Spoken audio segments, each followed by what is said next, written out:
Kita lanjutkan kembali dialog pada siang hari ini membaca pidato kenegaraan dari Presiden Republik Indonesia. Masih bersama kami, Sekretaris Komite Penanganan COVID-19 dan Pemulihan Ekonomi Nasional Raden Pardede dan juga Wakil Pemimpin Redaksi Harian Kompas Muhammad Bakir.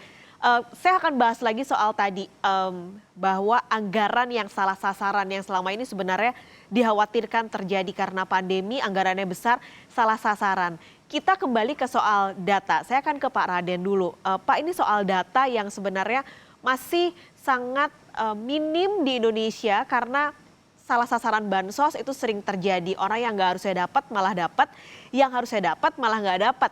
Ini akan jadi perbaikan juga Pak ke depannya? Ya, kita akan melakukan perbaikan-perbaikan di sini. Memang kita tahu perbedaan negara maju dengan negara berkembang seperti kita ini adalah persoalan data itu sangat penting sekali. Kita tahu kalau di negara maju itu hampir semua orang bayar pajak. Jadi data itu pada saat mereka juga memberikan bantuan ke masyarakatnya adalah melalui saluran data yang sama.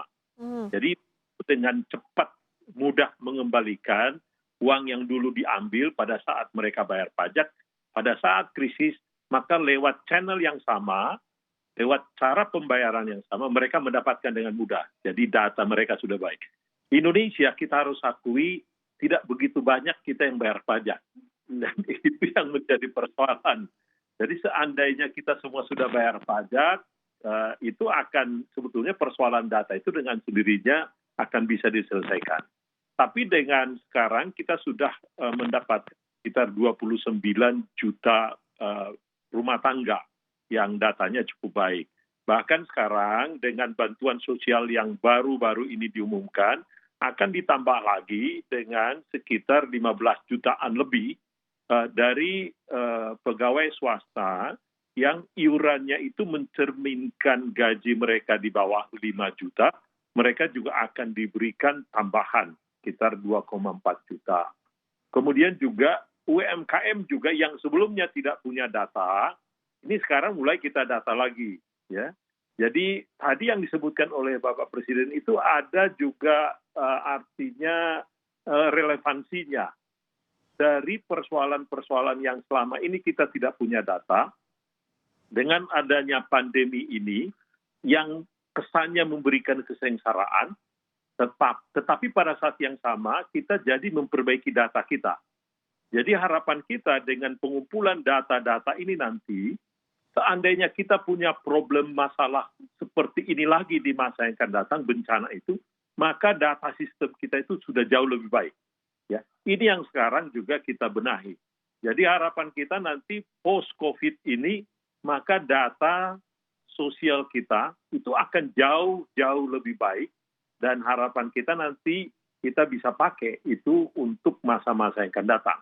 Dan juga tentu harapan kita juga itu juga menjadi database kita juga untuk nanti pemberian NPWP contohnya dan juga Social Security Number. Nah inilah menjadi momentum kita memperbaiki data-data itu tadi. Mas Bakir, kalau menyambung lagi sedikit, kalau Pak Raden melihatnya dari data pajak ini PR yang sebenarnya nggak mudah, banyak yang harus diperbaiki. Kalau dari Mas Bakir sendiri melihatnya apa yang harus diperbaiki untuk data ini? Kalau saya melihatnya, kan ini soal data ini, bahwa semua departemen itu punya data, menurut kementerian. Misalnya yang sebetulnya yang paling gampang, by name, by address itu, Kementerian Agama lewat surat nikah itu sudah punya data. PGI juga begitu, KWI juga begitu. Kalau mau by name, by address, lalu datanya di mana, itu bisa dikumpulin dari situ. Yang agak berat sekarang ini, karena data bansos itu dikelola sepenuhnya oleh bupati, kepala daerah tingkat 2, atau wali kota, inilah yang menjadi persoalan. Ketika nanti terjadi pemilu 2020 ini, ada yang terpilih lalu dilantik entah sebulan kemudian atau 2 bulan kemudian, apakah mungkin data yang sekarang ada di Kementerian Sosial yang sudah disetor ke Kementerian Sosial itu apakah masih tetap atau berubah? kalau pemenangnya dari partai A yang berbeda dengan bupati terdahulu, apakah itu tidak mungkin berubah? Nah, pertanyaan-pertanyaan ini yang makanya menurut saya tadi harus ada aturan jelas bagaimana mengubah data itu di bawah sehingga tidak terjadi. Karena terus terang banyak terjadi begitu ganti kepala desa saja itu data penerima bansos atau PKH itu bisa berubah di kita ini. Ini real di lapangan, bukan yang besar-besar karena nanti yang mendukung dia yang akan menerima bantuan. Nah, itu gimana cara mencegahnya? Kami dari wartawan hanya melihat fenomena itu terjadi dan tidak bisa berbuat apa-apa kecuali melapor kepada pemerintah. Nah, ini mumpung ada sekretaris komite dan pemulihan ekonomi nasional ini bisa memikirkan ke depan bagaimana pengubahan data itu. Karena ganti kepala desa ganti lurah juga ganti orang yang menerima PKH. Padahal PKH itu di-set untuk keluarga harapan, untuk keluarga yang tidak mampu sebetulnya. Tetapi ketika ganti kepala desa, bisa aja itu diganti. Nah, ini Pak Pardede menurut saya, ini banyak sekali PR yang harus diselesaikan oleh komite untuk bisa menjadikan data yang kita punyai nanti betul-betul bermanfaat, tidak hanya setelah COVID saja, ini bisa buat mungkin 50 tahun ke depan masih bermanfaat gitu loh. Betul. Kalau cara-cara yang kita sekarang laksanakan itu pasti nggak akan bermanfaat banyak, Pak. Kira-kira gitu, Mbak. Iya, karena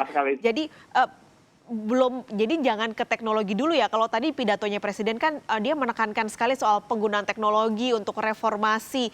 Tapi masih ada sebelum teknologi hal-hal yang harus diperbaiki, terutama tadi di daerah-daerah gitu ya, Mas Bakir.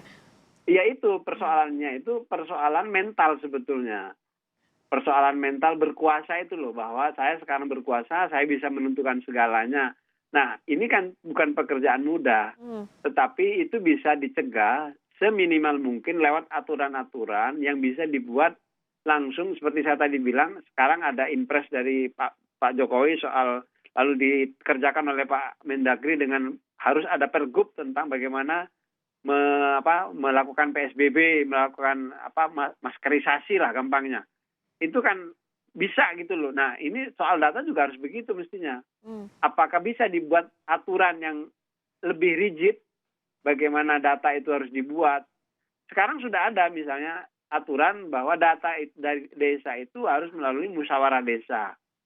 Lalu musyawarah desa disetorkan, tetapi musyawarah desa itu tidak punya kekuatan apa-apa di hadapan kepala desanya. Ini yang persoalan menurut saya harus dipikirkan juga ke depan. Apakah kalau ganti kepala desa, ini baru ganti kepala desa. Kalau ganti partai nanti yang menang pemilu pilkada, bagaimana? Itu juga harus, apakah perlu aparat pusat yang ke daerah untuk mensupervisi soal ini supaya lebih akurat atau bagaimana? Saya nggak tahu caranya. Mungkin Pak Pardede bisa menjawab itu.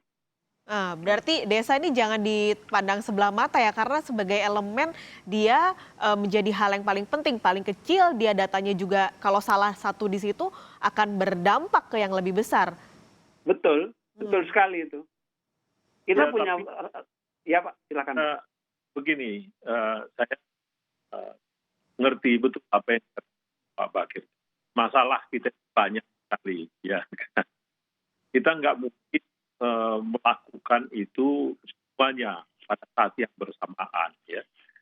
Masalah tadi yang data itu kita coba benahi seperti yang kami katakan tadi. Jadi harapan kita sudah COVID ini terjadi perbaikan yang sangat signifikan karena kami sebutkan tadi pada saat kita memberikan bantuan melalui rekening bank sekarang. Jadi tidak melalui kepala desa lagi, Pak Bakir, ya, tidak melalui camat, tidak melalui bupati. Jadi itu akan langsung kepada rekening si penerima. Betul. Itu sekarang ini, jadi sudah jauh terjadi kemajuan dibanding yang dulu mungkin lewat kepala desa, lewat bupati yang mungkin bocor. Itu yang pertama. Yang kedua adalah sebetulnya saya juga baca Kompas hari ini dan kemarin itu bahwa terjadi perubahan perilaku. Perilaku orang bekerja, perilaku orang belanja, perilaku orang belajar, perilaku orang mencari hiburan. Dan terjadi pertumbuhan yang sangat signifikan pada saat COVID-19 ini, ya kan? Selama 3 bulan terakhir terjadi itu. Dan kalau ditanya mereka berdasarkan survei itu, ditanya mereka sesudah ini apakah mereka akan mempertahankan perilaku yang baru ini. Artinya seperti yang kita lakukan sekarang, ya melalui Zoom, kemudian juga ya dari rumah cukup bekerja itu loh. Ini kelihatannya dari survei itu disebutkan mereka akan mempertahankan cara-cara seperti itu. Cara belanja juga melalui online akan begitu. Nah itu yang mungkin yang tadi the other side dari ceritanya Pak Jokowi tadi itu, Bapak Presiden tadi itu, bahwa sudah tidak mungkin kita dengan cara-cara yang lama. Justru COVID-19 ini tadi itu memberikan kita peluang kalau kita cepat beradaptasi terhadap teknologi ini. Karena kalau kita tidak memanfaatkan ini, kita akan ketinggalan jauh ini. Padahal masyarakat sekarang keinginannya untuk memakai teknologi ini seperti kita lah sekarang pakai Zoom. Ini sudah menjadi kebutuhan seterusnya ini, ya kan? Betul. Nah, ini yang menurut kami adalah cerita lain selain data tadi yang kita sebutkan kita akan perbaiki, bahwa kita harus cepat-cepat ini masuk ini mengadopsi teknologi, melakukan penyesuaian di dalam skill dari para pekerja kita, SDM kita. Nah, ini yang kita lihat menjadi peluang. Jadi kita kalau hanya menangisi kesengsaraan kita, ya kita akan tangisi dan terus menangisi itu, kita menjadi pesimis. Tapi kalau kita melihat ini menjadi peluang, kita ada optimisme bahwa ada tantangan ini, kesengsaraan ini menimbulkan tantangan, dan ini akan memberikan harapan kita ke masa yang akan datang. Jadi kita harus melihat tadi pidato itu di dua sisi itu. Itu mungkin yang bisa saya tambah. Betul Pak Dede. Jadi saya sih sepakat dengan Pak Dede bahwa ini teknologi ini harus kita manfaatkan. Persoalan sekarang ini kan literasi dari itu sendiri. Jadi jangan-jangan kita punya banyak uang lalu belanja seenaknya karena nggak merasa belanja gitu. Nah ini yang juga harus ada pendidikan ke arah itu. Makanya nggak apa-apa kita teknologi terus maju, tetapi literasi itu harus kita jalankan juga. Karena kalau enggak ya itu tadi, dampaknya bisa kok tiba-tiba saya jadi nggak punya uang gitu. Dan pada akhirnya kembali ke soal sasaran tadi ya Pak? Okay. Bukan soal sasaran. Sasarannya benar, tetapi data penerima awal itu kan kepala desa yang bikin. Misalnya sekarang yang menerima A, B, C. Tetapi ketika saya kepilih jadi kepala desa baru, bukan ini yang miskin, orang itu, D, E, F.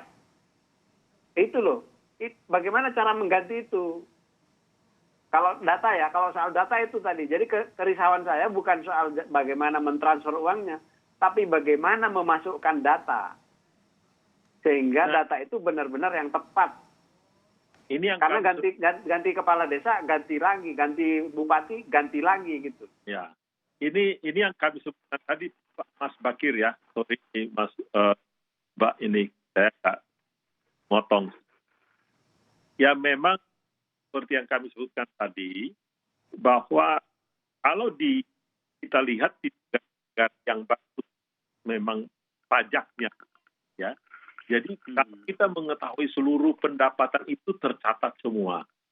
Yeah. Income-nya tercatat semua. Dari situ dia apakah dia bayar 1.000 perak, 100 perak, tapi bayar. Ya. Hanya dengan cara itulah sistem nanti, kalau kita sudah benahi itu semua, maka sistem kita memberikan kepada yang benar juga, tidak akan pernah salah sasaran lagi. Gitu loh.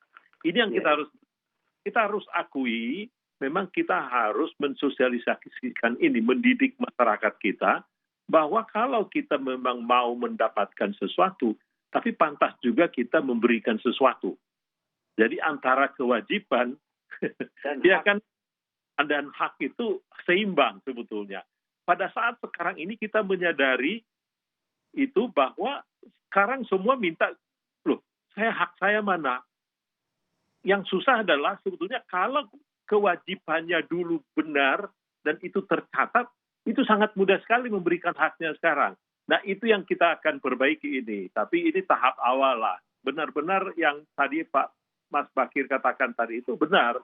Ini adalah persoalan kita yang real dan kita perbaiki itu. Dan itu menjadi PR kami lah. Makasih. Terima kasih, Pak. Dan tentunya itu yang harus dicatat, pekerjaan rumahnya banyak. Jangan sampai bahwa krisis ini peluang yang sebenarnya momentum untuk kita berubah, melompat dan membajak tadi seperti kata Pak Presiden tadi. Terima kasih untuk Muhammad Bakir dan juga Raden Pardede pada siang hari ini sudah membahas soal pidato Presiden. Semoga kedepannya tentu pemerintah dan juga masyarakat bisa sama-sama membajak momentum krisis ini. Terima kasih Bapak-Bapak, sehat selalu.